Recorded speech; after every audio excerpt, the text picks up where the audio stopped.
What is wrong with you, Jake? I followed you out into the hallway but cannot find you anywhere. Why would you walk out of the conference room like that? Why wouldn't I? Do you expect me to just sit and keep quiet in a room full of brainless people? Jake! What? I had to go to the restroom to keep myself from contracting a buttload of stupid. They don't treat that at the hospital, you know. Do you know who you just insulted back there? Who could he possibly be? As long as he's not God, I don't give a damn. But humans rule the world quite alright, so you have to give credit to whom it is due. In this case, that was Gerald Hamilton, CEO of Hamilton Corp, and our biggest investor ever. You spoke to him with so much arrogance and disrespect. What if he decides to take back his money? How will the company survive? You know, I used to think our company had some class, but I was wrong. How can you accept partnership from a man who went to a vocational school, not even a public university? Damn, I just could not sit in that room. There were just too many uneducated people there. What are you even talking about, Jake? Nobody cares what school the man attended. All we want is his money to do business with. Besides, it's not like his educational certifications have any direct impact on our productivity levels. That said, I still insist you should not have spoken to him so rudely. I'm of the opinion that he should think about all that I said to him. Maybe he'll be motivated to go back to a good school now that he has some money and acquire quality education. Like me, a first-class Yale graduate. Go back into that room right now and apologize to Mr. Hamilton before I lose my patience with you. What can you possibly do to me? This is not the first time you're threatening to lose your patience with me because I spoke my mind. And what have you done so far? Oh, yes, nothing. You're all bark and no bite, Richard. You don't scare me one bit. Did you just call me by my first name? Have you forgotten that I am your direct supervisor? Yeah, so what? I'll speak to HR and our boss about you. I'll have you fired. Really? Is that the best you can do? I think I was wrong for saying you're all bark and no bite. You're not even bark at all. How dare you talk to me like that? Have you not reported me to HR once before? They couldn't do anything to me because my father is a decorated veteran and he's close friends to our CEO. Plus, if anyone should be getting fired, it has to be you. Because who would want to retain a public school graduate over a first-class Yale graduate like myself? So stop playing. I'll finish this with you when we return to the base. But I am giving you one last opportunity to return to the conference room and apologize for being rude to Mr. Hamilton. I will not do that. Okay, but if he withdraws his investments because of your foolishness, you will not know what hit you. You've been beeping my phone like a crazy person for the past hour. What do you want? Oh, so you've been seeing my calls. Why did you not respond to them? It's my phone.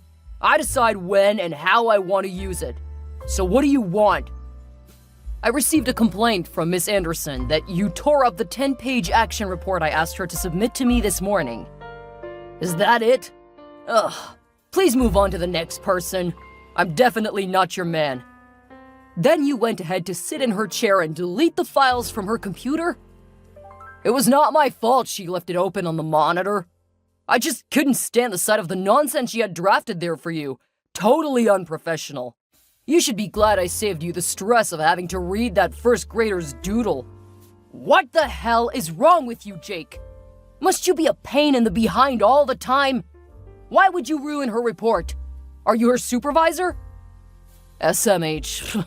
It's quite unfortunate that people do not get employed based on the quality of their degrees or certifications. If not, I would have been your supervisor, and you wouldn't be asking me stupid questions. I had to help you do your job since you clearly do not know how to do it. Period. And I don't want any further questions on this matter. Your arrogant behavior is beginning to bother everybody in this office, Jake. You'd better change now, or sit back and face the consequences when they come. All this abuse simply because I corrected a brainless, uneducated nitwit. You have to trust me. That report was definitely not up to the standards of what we accept in this company. Well, that was my job to decide and not yours. I can even conjure up something a lot better than what Ruth did, given my first-class Yale knowledge and all, huh? Stop calling people by their first names if they have not given you permission to. Nah, it doesn't matter. All I'm saying is that I'm more qualified than all of you, and I can do all the things y'all do, but way better. I could even be the boss. You'd wish you didn't say that. Why not? Did he not also attend a public college? He's not in the least qualified for his position compared to me. Anywho, I can write back that report. You'll be totally amazed. Fine. I give you 24 hours. Wow me. Huh, I can do it in 3. You got me really worried for a minute there, babe. Why haven't you been taking my calls? And my texts? You haven't replied to any of them. You are making a big fool out of me, Jake. That's why I don't want to talk to you anymore. What? How? It's been 6 months since you asked me to marry you, Jake. And since then, you have not stepped up or done the needful. Oh, Kim, is that what the issue is? I've told you several times that I'm still working to put some things in place. I'm looking to get a promotion at work and all, so that I can be sure of a stable means of income before coming to marry you. I understand, but I'm really getting uncomfortable now. I understand why this will bother you. However, I need you to believe me. I really love you, and I want to take care of you with all my heart. You know you must not get a promotion at your current office, right? I don't understand. You have a first-class degree from Yale, don't you? Yes. If you cannot get a promotion in your company, then apply for a more befitting role someplace else.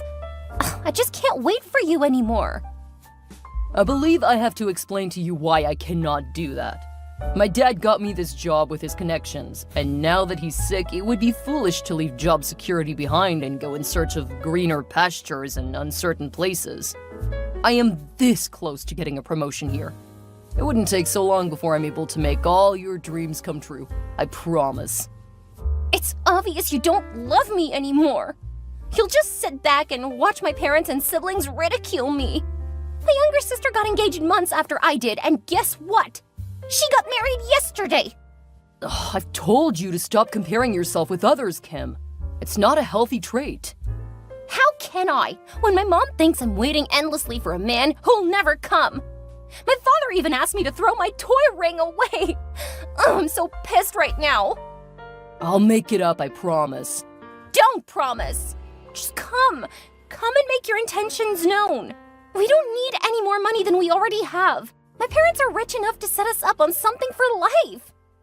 So, money's not the problem? Money has never been the problem, Jake. That's great. So how does next weekend sound? Perfect. Hello, Richard. I've sent the report to your email as I said I would. You know that was wrong, right? You shouldn't have sent the report to my personal email. We have my official email for a reason. And I don't need a soft copy, I wanted a hard copy. Way ahead of you. I gave that to your secretary. Oh, I've seen it.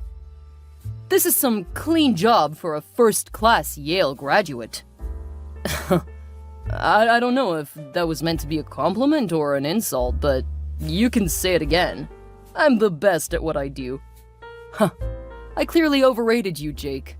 I used to think your arrogance and pride were based off of true accomplishments, but I was wrong. You're even more useless than I could imagine. Huh? Let me try to put this plainly for you then. You did such a great job on this report that you forgot to delete the ChatABC watermark on the work you copied. Huh? I did not copy that work. It was an original. My brainchild. It's here. You can go through a copy if you have one. Pages 2, 3, 4, 6, 8, and 11. You practically copied the entire report. There's ChatABC written all over it. This is illegal in this company. We use AI for analytic purposes only. All statistics and ideas are generated organically. That is how we have been able to sustain optimal performance and excellence all these years. Shut up right now, Richard. What? I am your superior in this office. You cannot shut me up. Did you expect me to stay calm while you insult me? A high-profile member of society? How dare you accuse a first-class Yale graduate of plagiarism? Accuse? You stole a report online. You have no proof. Gosh, are you really that much of a dunce? The proof is right here in your face. I even doubt you actually have a degree from Yale. What? How can you even say something like that? Everybody in this office knows I'm the most academically qualified employee here. As a matter of fact, I don't doubt. I know you don't have a degree from Yale. Huh? Don't act as if you do not understand what I'm saying, Jake. You say you have a first-class degree, but your certificates say otherwise. You're telling lies. I attended Yale University. I did not say you did not attend Yale. I'm saying that what you got from them is a certificate of attendance. The one you submitted to HR was forged. What? How did you find that out? I can see you did not read your employment agreement before signing. You authorized us to validate any of the information you submitted. But that was not done seriously because you got employed through connections to the boss. Oh no, I've been busted. That's right. What's gonna happen to me now? See, in this company, you need 3 strikes to get an indefinite suspension, or better still, in your case, to get fired. The first strike was you talking disrespectfully to our highest investor, Mr. Hamilton. The second was you saying you're more educated than the boss himself. And the last and final straw was lying to us about all your academic qualifications. You even went as far as forgery. Those things weren't so serious. I was just joking. But the termination letter I sent to your email isn't. Please pack up your things, clear your desk, and leave ASAP. Please, don't do this to me, Richard. How will I get any money now? I was supposed to see my fiance's parents this weekend. Okay, and how does any of that concern me? I already made part payment for a hired limo and ordered an expensive diamond-studded tux. How am I gonna pay for all of that now? Oh, you can call to cancel the order. Or, better still, leave me out of it. No! Baby, where are you? Why are you running late? You didn't even wait for my parents to alight the stairs before you fled. I'm sorry, Kim. Are you ashamed of me? Something came up. What came up? Did we not agree to clear all our schedules for this all-important meeting? You have not kept to your promises yet again. Actually, nothing came up. I was just wondering. About what, baby? Hope it's not something too serious. About why you did not tell me that your father was Gerald Hamilton. Huh? Did I not? I thought you knew. I didn't! Why is that even important? It's not just important, Kim. It's life-threatening. You had the chance to meet him today, did you not?